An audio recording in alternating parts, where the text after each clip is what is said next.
Sem dúvida alguma que a nossa vida está muito ligada àquilo que nós pensamos. Porque mesmo pensando, e isto ligando à alimentação, mesmo pensando muitas das vezes, já não há mais nada a fazer, a pessoa desiste de até ter uma alimentação mais cuidada, de cuidar do seu corpo, cuidar da sua vida, não é? Ela até desiste de preparar aquela comidinha favorita que ela gosta. Desiste de comer. Já Como só os lanchezinhos, como costuma dizer. Os docinhos que dão menos trabalho, não é verdade? Torna-se uma preguiça de cozinhar. Eu sei que muitas vezes as pessoas dizem, estou sozinha, cozinhar para quê? Não existe aquela vontade de fazer algo para mim, algo saboroso. A pessoa acaba mesmo por deixar de cuidar de si mesma. Não só na alimentação, mas até no modo geral. No modo geral. É verdade. Bem, nós temos aqui connosco a doutora Juliane Martins. Seja bem-vinda, doutora. Muito obrigada, muito obrigada. Qual é a importância de uma alimentação saudável a nível mental e físico para o sénior? Que tema incrível. Antes de mais, eu trabalho basicamente com a saúde mental, ligada a centros de psicologia. E eu gostei muito dessa ideia de falar da saúde mental, sobretudo para a população sênior. Porque geralmente acontece dois polos. Ou acontece o que vocês disseram, que as pessoas já não querem mais ter o trabalho de fazer alimentação e descuidam-se, ou passa a comida a seu companheiro e passa a comer descontroladamente aquela comida de conforto, porque para aliviar a solidão. Então nós temos esses dois polos. O que é importante é mesmo que a alimentação faz parte de uma vida saudável. Não é preciso fazer todos os dias, né? Sobretudo se a pessoa está sozinha, tem alguma mobilidade reduzida, mas há algumas coisas fundamentais que nós precisamos cuidar da alimentação, porque além do aspecto físico, impacta sim o aspecto mental. Isso é mesmo comprovado. Doutora, eu creio que, por exemplo, uma alimentação que é deficiente, por exemplo, em vitaminas, nós até podemos falar das leguminosas, dos vegetais, da fruta, leva a problemas de ordem cognitiva e físicas também, não é, doutora? Como a doutora estava a referir. Exato. E nos idosos, a partir dos 65 anos, muito dos nutrientes mudam e as referências são maiores. Aquilo que a população adulta consome um pouco menos, para os idosos tem que ser um pouco mais. Exemplo, assim, os idosos têm um ponto positivo. Geralmente a maioria gosta da sopa, né? Sem dúvida.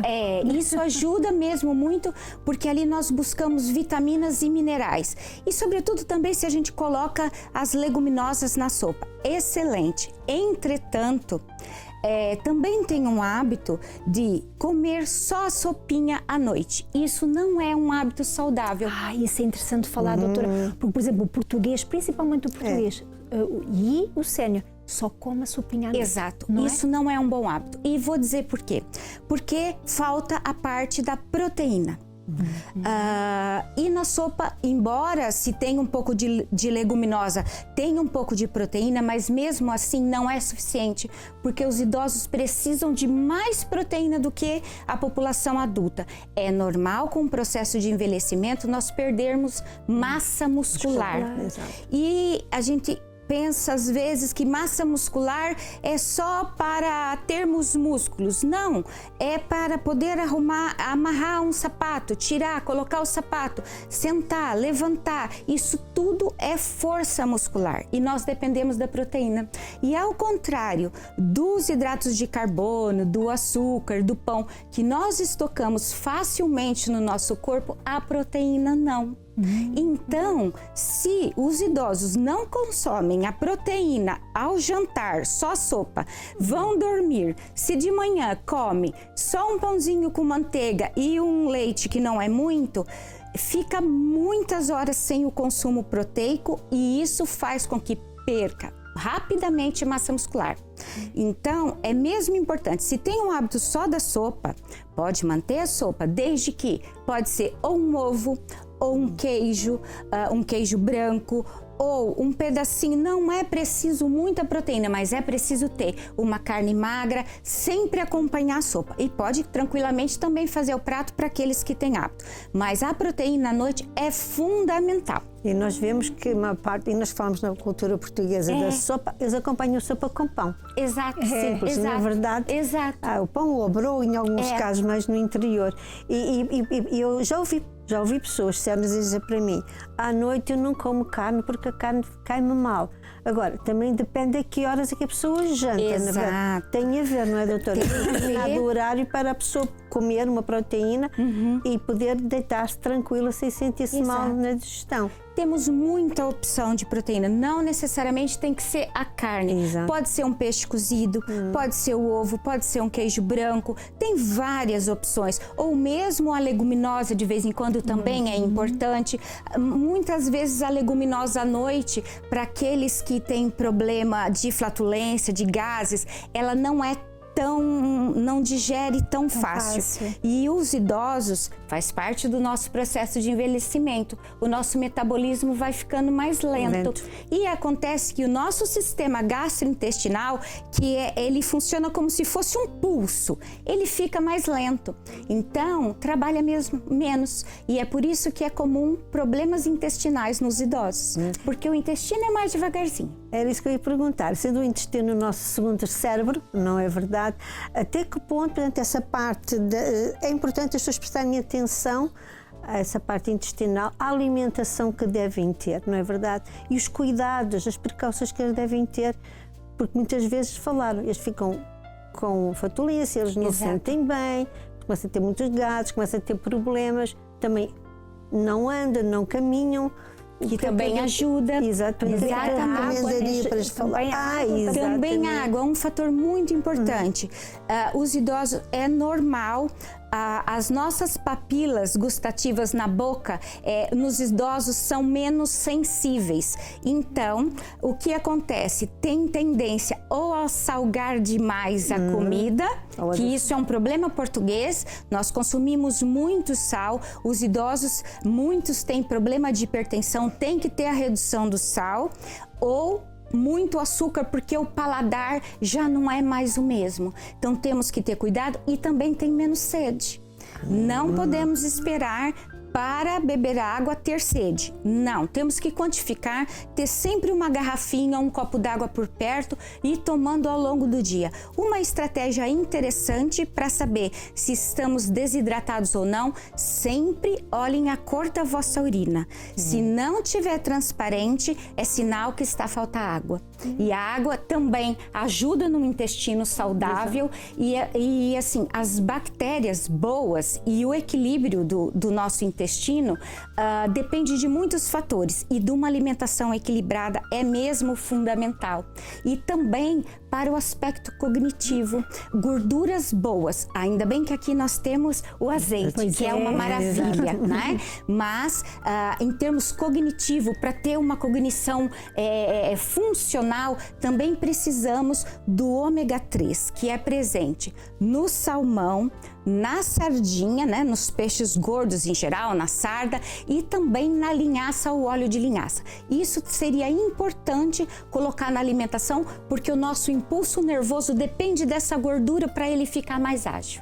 Isso é muito interessante, doutora, porque às vezes nós vemos tantos casos de pessoas que vão ficando com demência ou com a parte cognitiva muito já envelhecida, até mesmo não é a idade, mas e a alimentação tem um papel fundamental nesse aspecto, na parte cognitiva, e as pessoas às vezes não associam, não é? Nós até vemos, até em jovens, por exemplo, a falta de concentração. Exato. Muitas das vezes comem muito açúcar de manhã, não é? E vem aquele pulso, só que depois ao meio da manhã já começam a ficar mais devagar, não é? Porque não há uma alimentação saudável para que possa ter esse estilo de vida mais saudável também. Exatamente. E também, às vezes as pessoas podem não se aperceber, mas uma má alimentação também tem influência no humor da pessoa no dia a dia. Totalmente, Não é totalmente.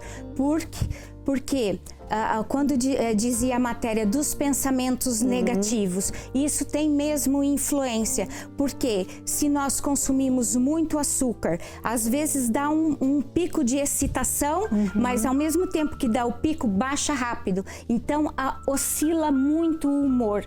Então, nós não podemos ficar incentivando com esses produtos industrializados.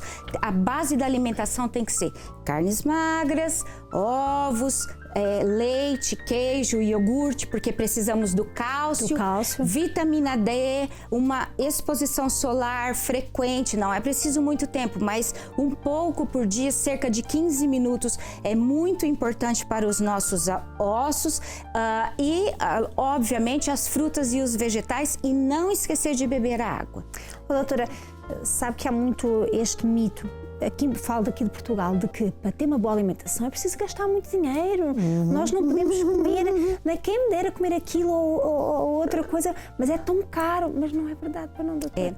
Mas e também tem um outro problema. Os alimentos industrializados, eles são mais baratos. Então, é muito mais barato comprar um risol do que uma carne, não é? É mais barato. Entretanto, nós precisamos comer a carne, não é preciso muito, mas um pouquinho. E qual é a estratégia? Não é preciso gastar muito dinheiro. Para a sopa, nós não precisamos comprar os vegetais mais bonitos. Às vezes podemos ir à feira, porque nessa fase já temos mais tranquilidade. Sim, podemos ir ao fim da feira, onde os produtos que não estão tão bonitos ficam mais baratos. E as pessoas podem aproveitar esses para colocar na sopa. E aqueles que são mais frescos, deixam para salada. Isso é um fator de economia. Então, assim, nem sempre é tão caro quanto se imagina. Conseguimos comprar arroz, é claro que... E procure acrescentar a semente de linhaça e também, se conseguir, também é um pouco mais caro. Mas é muito bom para os idosos. As oleaginosas, que são as nozes, a castanha de caju, as amêndoas, um punhadinho por dia, também não é preciso muito, não é preciso comer uma chávena, não. Um punhadinho na mão por dia, isso também é fundamental e também ajuda a cognição. É um equilíbrio que se tem que ter, não é, doutora? Exato. Tem que saber equilibrar e saber o que é que lhes faz bem, porque muitas das vezes qual é a solução para algum problema de saúde? É medicamento. Não, pronto, é o mais fácil, digamos assim, não é? É o mais fácil. Mas se nós nos propusermos a ter uma alimentação cuidada, tentarmos perceber o que é que o nosso corpo necessita, vai prevenir de doenças, não é? E vai ter um envelhecimento muito mais saudável, não é? Exato. E quando nós estamos atentos, nós sentimos quando o nosso corpo reage bem ou não àquilo que nós comemos. Exato. Não é verdade? É verdade. Nosso corpo é muito sensível e ainda bem que assim é, né? Ele vai dando sinais. Muitas vezes nós não paramos para prestar atenção, que é um outro fator, né? Mas ele dá sinais. Então é importante tratar a alimentação como uma prevenção. Para aquelas pessoas que já têm alguma condição de doença, sobretudo nessa idade, é comum ter as doenças metabólicas, né? O diabetes, o colesterol, a hipertensão. Isso também ajuda muito. É fundamental a alimentação, porque se não fizermos uma alimentação cuidada, tende a medicação sempre a aumentar, sempre a somar. E quando nós estamos diante da síndrome metabólica, quando vem o diabetes, junto vem o colesterol, junto vem a hipertensão e a obesidade, está associado a um risco de morte prematuro. Então, são coisas que faz parte do estilo de vida que nós podemos evitar. Doutora, eu gostava que a doutora deixasse assim um conselho para essas pessoas que às vezes estão a dizer assim: eu estou tão cansada, eu sinto cansada todos os dias, estou tão esquecida, já não tenho força para fazer nada. Que conselho é que a doutora dava para essas pessoas? Primeiro conselho importante: olhem a vossa alimentação e olhem se vocês não estão comendo pouco. Muitas vezes a falta de energia é falta de energia de nutriente mesmo, é falta de hidrato de carbono, porque os pães, o arroz, a massa são fundamentais. Nós não podemos comer em exagero, mas quando as pessoas não comem, elas se sentem muita fadiga. Outro nutriente fundamental que nessa idade geralmente as pessoas têm em falta é o ferro. Então, ferro, a vitamina B12, todo o complexo B, geralmente quando está em falta, as pessoas sentem muito cansaço, mas é uma apatia que quase nem tem vontade de sair da cama. E às vezes é confundido com depressão. E é anemia que as pessoas têm, ou a ferritina baixa, que é o nosso estoque de ferro no organismo. E aonde nós encontramos todo o complexo B, nós encontramos nos vegetais, de um modo geral, nos vegetais verdes escuros e nos cereais integrais. E o ferro nós encontramos nas carnes, no mexilhão, na amêijoa, é riquíssima em ferro. As pessoas falam do fígado, fígado, mas a amêijoa e o mexilhão tem 2 ou 3 vezes mais a quantidade de ferro do que tem o fígado. Olha, vou passar comigo. Isso é bom. E não tem muita gordura saturada. Exato. É muito bom, assim, podem comprar aquela congelada, os congelados também são muito bons, é praticamente igual o fresco, então consumir esses produtos com frequência para que não baixe o ferro. Se tiver muito cansaço, fazer de vez em quando análise de sangue para olhar o ferro. Doutora, foi um prazer tê-la aqui connosco. O prazer é meu. E este tema, com certeza que nós voltaremos a falar dele, porque é muito importante e para esclarecer também os nossos telespectadores que têm muitas dúvidas em relação a isso. E a parte cognitiva, a parte da mente, que está associada diretamente à alimentação também, é muito importante. Muito obrigada, doutora. Obrigada. Nada, eu que agradeço. Se precisar, se tiverem alguma dúvida, podem entrar em contato, que eles entram em contato comigo, eu terei imenso gosto em ajudá-los. Muito obrigada, doutora. Até a próxima. Obrigada eu.